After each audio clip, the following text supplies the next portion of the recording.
Hi, I'm Anya, also known as Meppity, and today I'm going to be showing you something I have been so excited to share, and that is an animation that I made for the Lego company. So the other month, I got an email from them saying that they had seen my animations and that they'd like to partner with me on promoting one of their new products.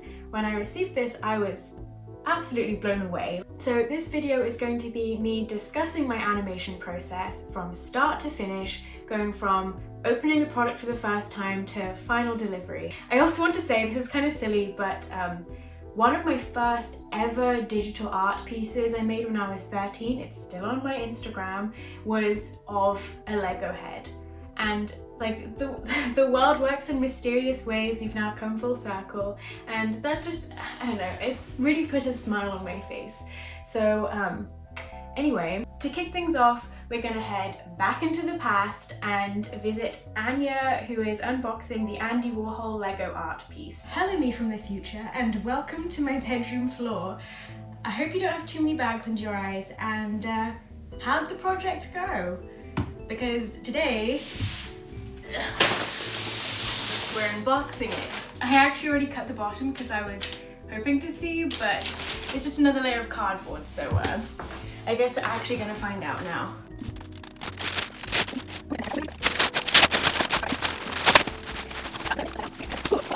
Okay, so we've got a couple pre-made pieces here. So we have this version,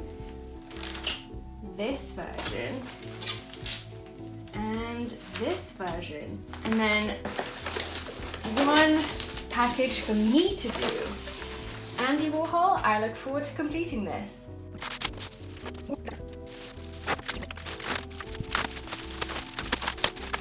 Yeah, Lego was kind enough to send 4 of them over so I could have all 4 variations of the same design at once. That was a lot of pieces, so thankfully they pre-made 3 of them for me and I got to make one by myself.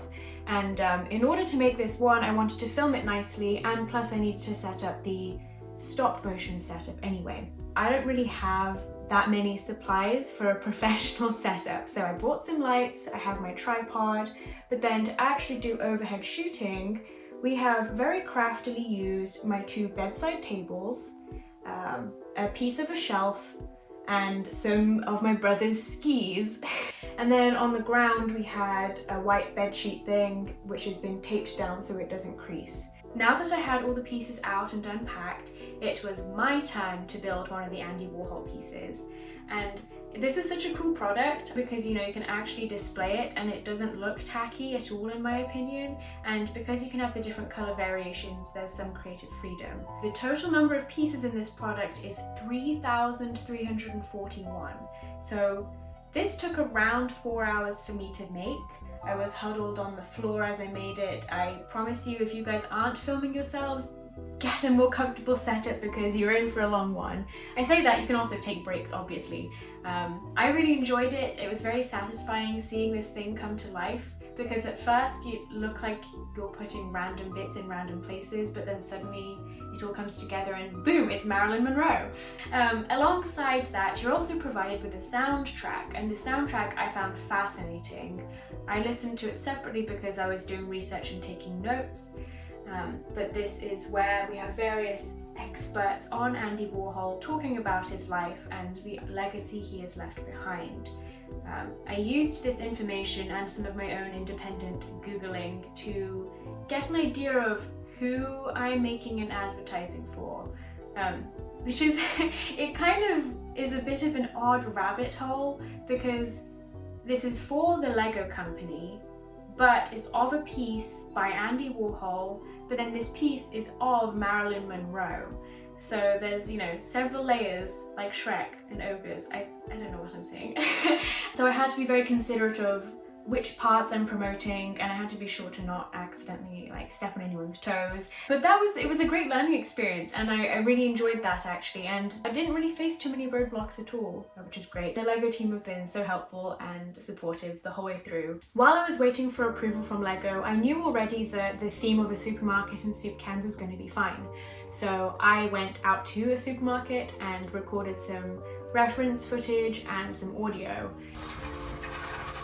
So the audio I sent off to my composer and the video reference I used for my animation. After my research, I started to brainstorm ideas.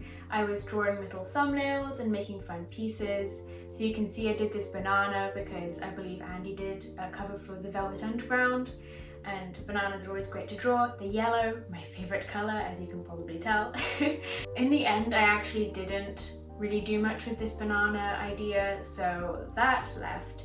But one of Andy Warhol's most famous works is his Campbell soup prints. And so I used that to my advantage because if you look at these tiny little Lego pieces, they are circular, and top down, cans of soup are also circular. I had to get a little bit creative with painting the tops in different colors because you'll see what I mean in a bit. But usually the tops of cans are just plain old metal. But for the purpose of my story, I had to bend those rules a little bit. From there, I started to build a narrative from my ideas. And so I had thumbnails that kind of did that, and this is what I sent off to Lego to make sure that they liked my idea. And after that, I began to do some more viz dev. And as part of this, I wanted to make sure that the scale of everything made sense. So I needed to pretend that these soup cans turn into the little Lego pieces. Comparing them to a soup can, it means that the human I am drawing has to be small as well. And to get that fairly accurate, I measured myself in soup can height.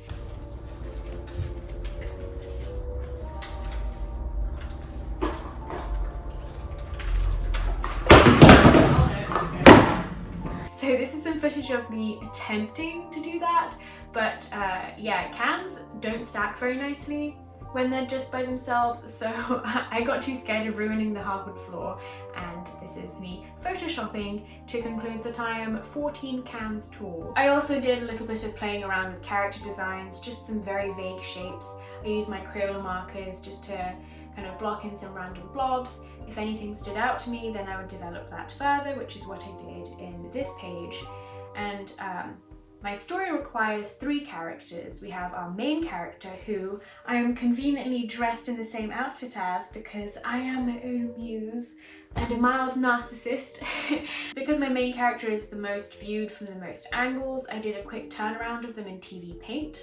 It wasn't particularly accurate. If I was working on something more long-term, like a TV show or a feature film, I would have had every single line perfectly placed. But because this is a one-time animation, if things go off model, it's not that big of a deal. And I embraced that because I didn't have time to be perfect anyway. Once I had vague storyboards done, I went into Storyboard Pro. Here is where I did more accurate versions of these storyboards and timed them out into an animatic. I'm still new to the software, so any camera pans and things looked a bit chunky, but that was fixed in other software that I know how to use later. Once I had my animatic put together, I realized that things were getting too long and it would have been too much work for the amount of time I had.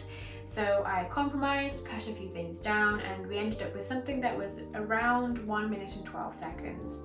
That is vaguely achievable to animate in 1 month. So that was pre-production. Now I moved into production, and that began with backgrounds. I do quite enjoy backgrounds. I haven't done very many of them in my life, so this is probably the most backgrounds I've ever done. Some of these backgrounds are animated. For example, I have trolley scenes where you're moving in space and there's a lot of perspective happening and lots of maths. Picking colours for the backgrounds was difficult because I'm not used to working in colour palettes that were similar to this project. This was a personal choice, but I think it made sense to go with colours that matched the actual Andy Warhol piece. And though it was a challenge, I think it worked out really well. I'm very happy with how it looks. I feel a little bit braver now, you know, I'm not going to just rely on yellow, orange and red from now on. I did all of the backgrounds in Procreate because that's a software I'm very comfortable with and I could get it out quickly. Now it was time to put them together with the animatic in TV Paint. TV Paint is the animation software I currently use, and I'm still not too familiar with it, but it got the job done. I separated every scene into its own little project and timed everything out, and I did some rough animation.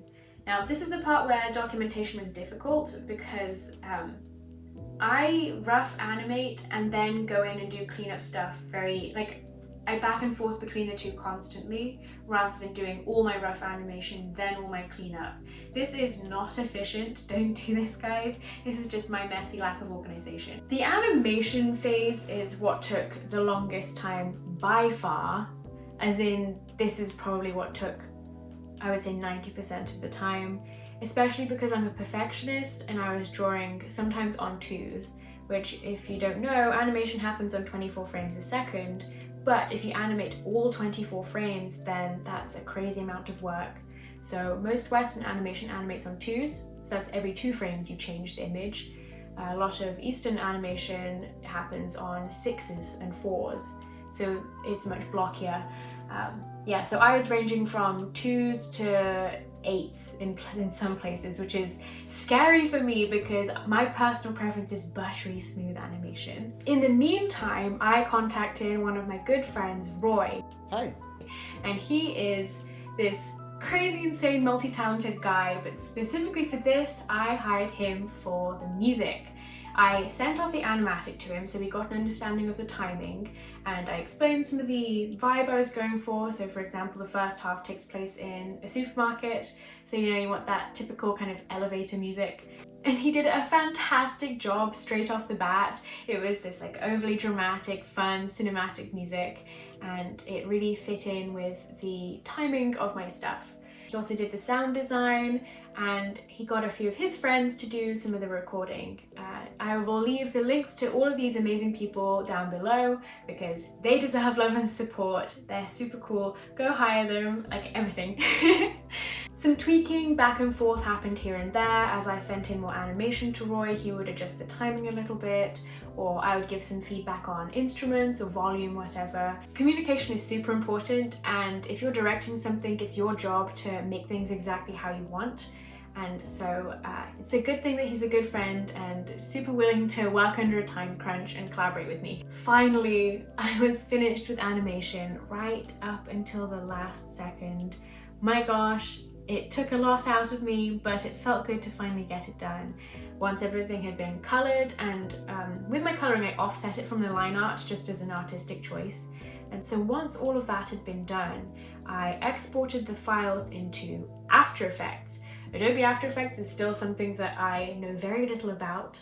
It's a little bit of a scary program, but I do know how to add some motion blur and some movement. So I use this to composite my pieces together and make them look a little bit more dynamic and interesting. And from there, I exported all of those clips into Adobe Premiere. Premiere is the software I use to edit the YouTube videos I make as well, so I'm familiar with that. And finally, everything had come together. I cannot believe I'm at the end of this road. It's been such an adventure, and I'm so thankful for everyone who's helped and supported me. It really means a lot. So I sent off the Lego stuff, made sure it got approved, and boom, here we are. They've got it, and now here is the finished product. I hope you enjoy.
I hope you enjoyed watching my chaotic creative process. It was such a blast to work on this project. Regarding the Andy Warhol piece itself, I love it, and I'm definitely going to take all 4 home and hang them up on my wall. If you'd like to purchase 1 or 4 for yourself, I've linked that in the description down below, so go ahead. Super cool. They have other designs too, but I was put in charge of the Andy Warhol Marylin Monroe piece, so that's the one I'm promoting. Don't forget to like the video, leave a comment down below, and subscribe! I make all kinds of art videos, and if you want more updates, hit that notification bell as well. Why not also follow me on Instagram at Meppity and Meppity. Meppity is for more finished, polished work, whilst Meppity is for doodles, sketches, works in progress, all kinds of random jazz. I also have a Patreon if you want to support me on there. A huge thank you to my current patrons. You guys mean so much to me. For just $4 a month, patrons get to see my videos early, as well as have unlimited critiques from me on artwork or portfolios. So if that interests you, check that out. Thank you so much for watching, and I'll see you soon. Bye!